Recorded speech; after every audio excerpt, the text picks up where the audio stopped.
Dear fellow Singaporeans, thank you for being here with us today. Happy Labor Day!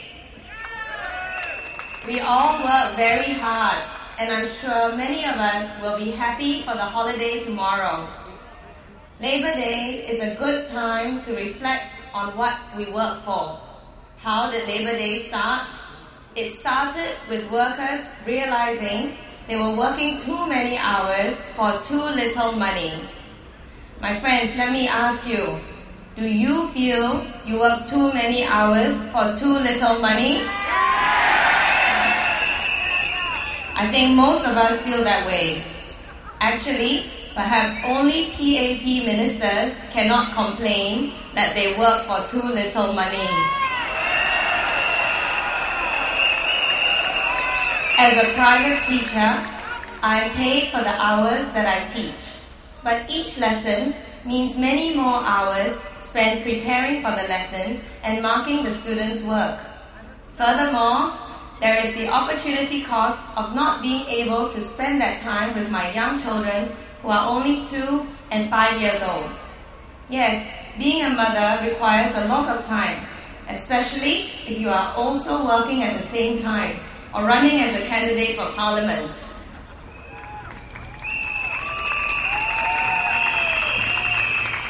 Despite our phenomenal GDP growth and per capita GDP, in Singapore, it feels like we are just running harder and harder, only to find ourselves standing still.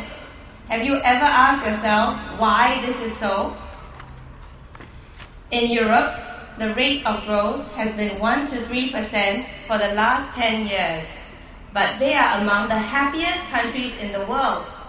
I think we have forgotten how to prioritize happiness and well-being and quality of life, and we have sacrificed it all in the blind and unconsidered pursuit of high GDP growth.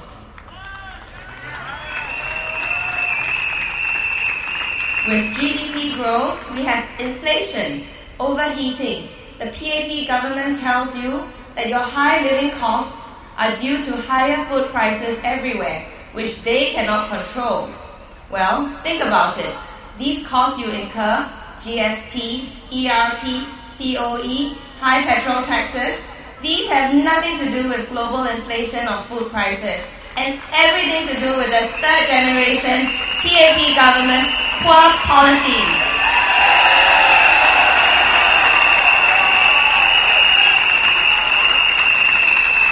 Number 1, GST. It affects the lowest income people most. It's very simple. Think of a bag of rice. Whether you're rich or poor, you're still paying the same for a bag of rice and the same amount of GST on that rice. That means a bigger portion of your income if you make less. Does a rich person earning twice your salary eat 2 times as many bags of rice? No, he does not. Number 2, CPF funds. They pay us a negative real interest rate. CPF pays us interest of 2.5% per annum on our CPF ordinary account. The inflation rate right now is 5%. That means you are paying CPF 2.5% per year of your CPF money. Multiply that CPF by 2.5% and you can figure out how much you are being indirectly taxed by CPF each year. Perhaps the government considers this to be fund management fees. Except that you have no choice, they lose our money on risky investments, and you can't change managers.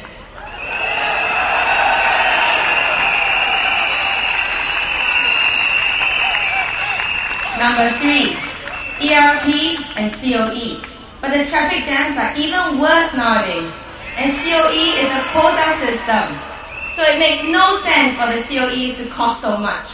So ERP and COE have failed in their purpose. The only purpose they serve is to generate more revenue for the government.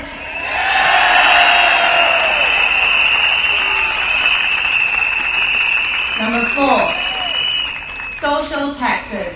The casinos brought in a lot of tax money for the government, but their costs are borne by Singaporeans in the form of gambling addiction, broken families, an increase in unsavory activities that accompany casino businesses, an influx of low-skilled foreigners competing with Singaporeans for living space, transportation, and jobs.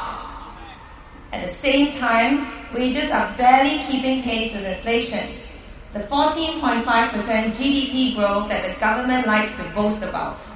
So we Singaporeans are still earning the same as always before. And at the same time, we have to work harder and longer, face more pressure, compete with cheap foreign labor, plan for retirement, raise our kids, and on top of all this, we are told by highly paid ministers that we are dumb. No talent, they tell us.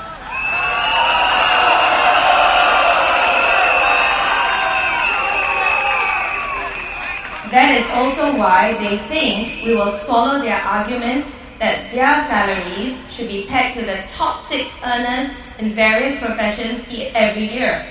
Every year, they choose again the 6 at the top, not reflecting the risks and the accountability these market leaders are subjected to. CEOs are fired for their mistakes. Businessmen take risks and make losses. So how can the private sector be a fair benchmark? We at the SDP recommend that ministers are paid a salary 30 times the median salary in Singapore. That would ensure it is in their interest to make sure your salary increases as well.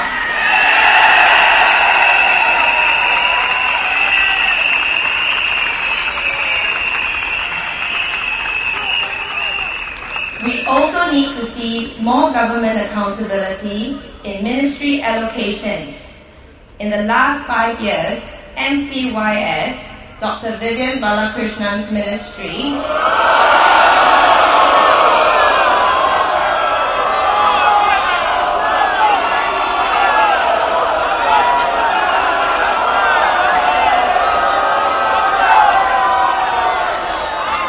Dr. Vivian Balakrishnan's ministry's government expenditure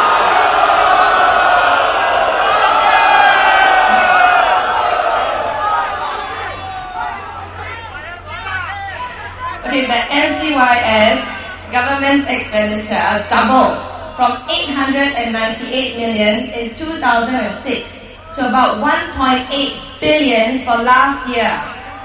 Bear in mind that the figures for last year probably include the nearly 400 million spent on YOG. As far as I can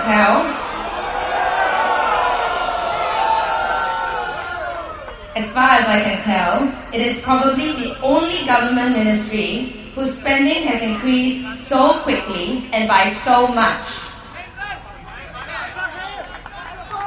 With such a bloated budget for MCYS, has this spending benefited you?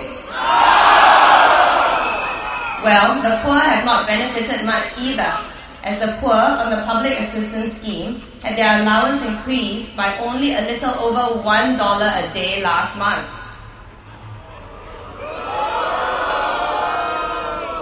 Is Singapore now world famous for the YOG? Well, I can tell you for a fact that you paid for all of it.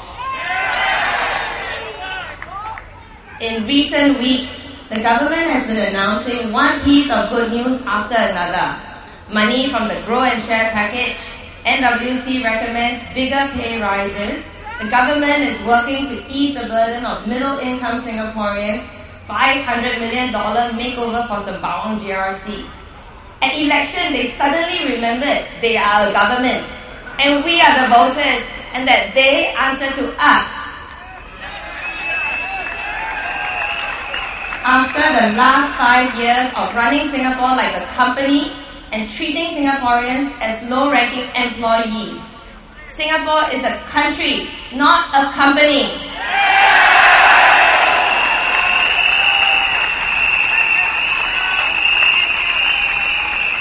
My friends, even companies are subject to corporate governance, checks and balances for directors and officers to be accountable to shareholders.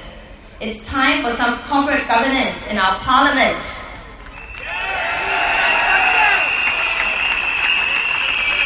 Yes, the government should answer to us. The old PAP knew this, but the new PAP seems to have forgotten who they work for. Even before winning a single seat in Parliament, the opposition has already made the current PAP leaders wake up and remember who they are working for. We are the master! But people can have short memories. So when you go to the polls next Saturday, think not only of the past few weeks, but remember the 5 years before that. Then think of what a difference the opposition has made just by challenging them and holding them accountable. Now ask yourself, do you want a government that gives you goodies only once every 5 years? Or a government that is accountable to you all year round, every year? Vote for accountability, because we will hold them accountable in Parliament.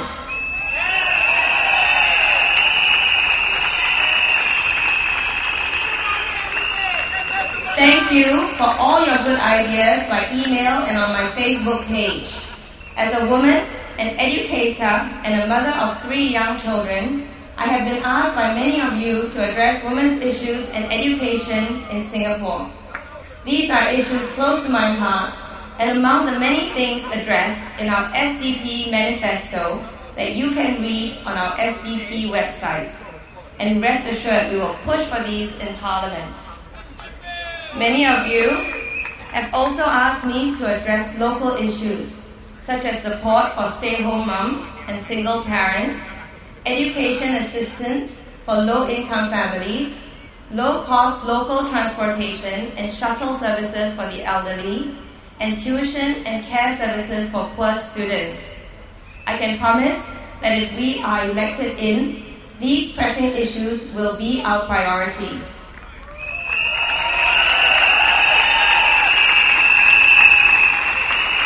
For the constituency, we will be honoured to be a part of your celebrations, festivals, Meet the People sessions as a team, not as individuals running different sections of the GRC. What is important to you is important to us.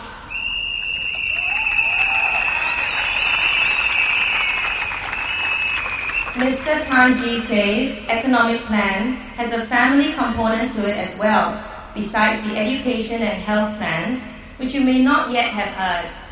It suggests that with a gradual move to a value-added services economy, workplaces will be closer to our homes, and even mothers and retirees will benefit from this and be able to find meaningful, valuable, flexi-hour work. These are jobs created for Singaporeans, skilled jobs that we can train for and do well, jobs to grow our own people, our own talent, our own stable future. It is no empty promise. Think back to the PAP's promises to you 5 years ago. Think how many of those promises have been delivered. Moving ahead together. Do more for the poor. Affordable healthcare for all. Have they delivered on those promises? Instead, people are left behind. The poor and homeless are ignored or locked up, and stagnant public health care gets more expensive. Well, except for Health Minister Khaw Boon Wan, of course, whose heart bypass only costs $8.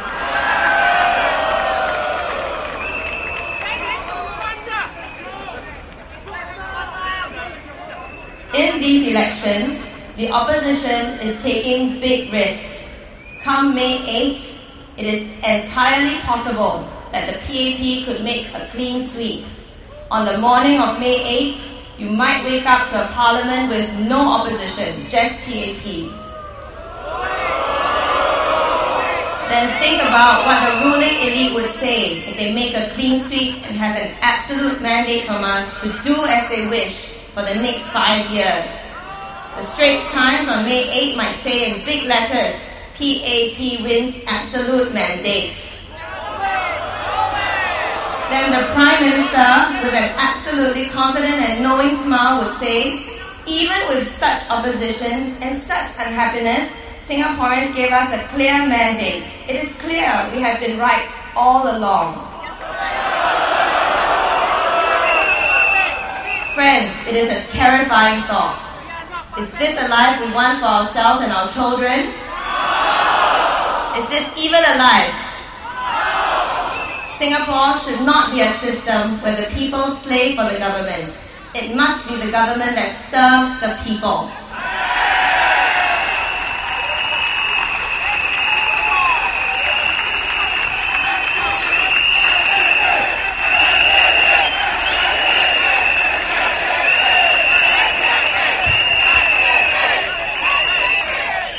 The kind of system where the people serve the government only existed years ago in Egypt, in China. Even China is no longer like that now. Remember this, your vote is secret. We know because we will be there to watch the counting of the votes. In fact, if you want to help us watch and make sure, please volunteer by signing up at the booth, at the SDP booth. Please make sure you do not spoil your vote. A spoiled vote is most likely to go to the PAP. Mark your cross clearly for SDP.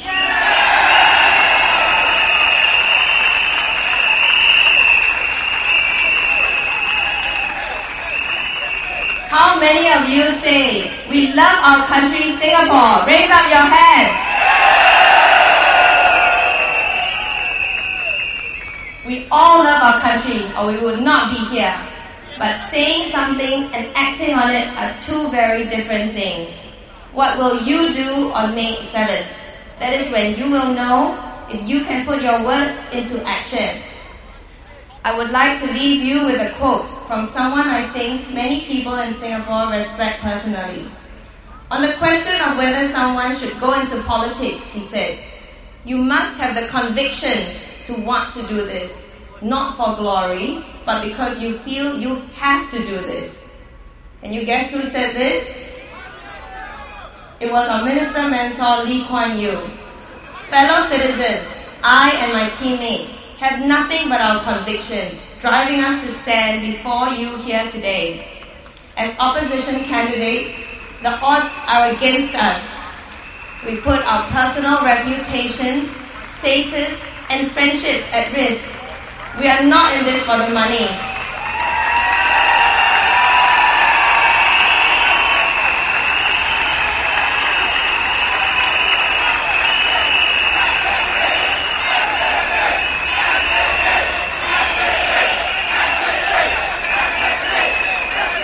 We are not in this for the money. We are donating half of our MP allowance back to the people. Is the PAP team for Holland-Bukit driven solely by their convictions, or are they also attracted by glory, fame, and the promise of secure and well-paid government employment? I believe you are mature and discerning, and I think you can answer that question for yourself. Do not let us be a voice in the wilderness that goes unheeded, because one day you may not even have that choice anymore. This is our chance, probably the only chance in our lifetimes, to choose our destiny, the destiny of this country and the future of our children. We want our Singapore back.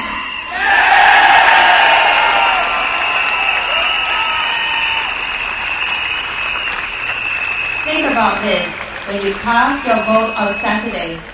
Do not be swayed by the threats and incentives offered by the PAP. Remember what Spider-Man said, with great power comes great responsibility.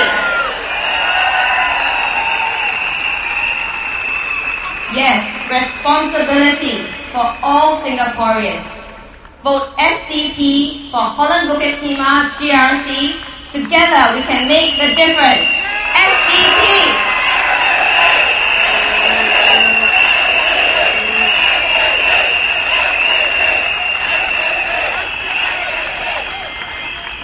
Các位，我係福建無好，但是我係講貴句話。聽知政府何日能累了，所以免擔心，累积了，你记准，会使到反对党，感谢。